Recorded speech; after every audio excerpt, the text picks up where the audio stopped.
Right, this is a brief rundown of the blog post on JZ Dynamics, delta groupoid associated to an enriched graph. We're going to keep in mind that all this kind of goes back to the object, the interface construction, with its graph gamma on it. So this is that gamma with the rubber band loops. I'll show it in the bottom right corner. So we take this graph, and maybe everything's embedded into a cube in R3. And define an enrichment of the graph to be a triple.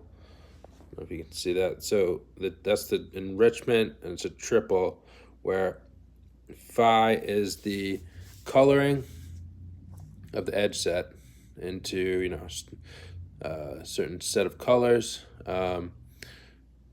L is the local system, so a functor from the path groupoid of gamma to vector space, dimension k, and it is assumed a priori that connections are flat.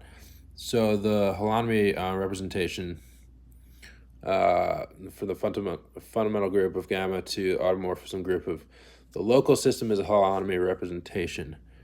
Let the enrichment set, let that be the set of all enrichments, and the delta groupoid is defined as, so objects are enrichments, they're elements of all the enrichments, all the possible enrichments. Morphisms are invertible maps, like so. So delta basically takes an enrichment and maps it to a new, possibly different enrichment.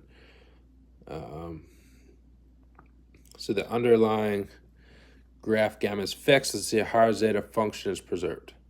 So that just means like if we're not looking at the enriched. So the higher zeta function doesn't care about any enrichments or colorings or vectors on the gamma graph. So naturally, it's not going to be. It's going to be invariant under delta actions. So that's what you're seeing right there. It's preserved. So, all right. So the coloring we had on the graph is transformed by pullback or relabeling. The local system is transformed functorially. Composition is defined as follows. And so the important thing is like the morphisms delta preserve the higher zeta function, but in general does not preserve the enrichment.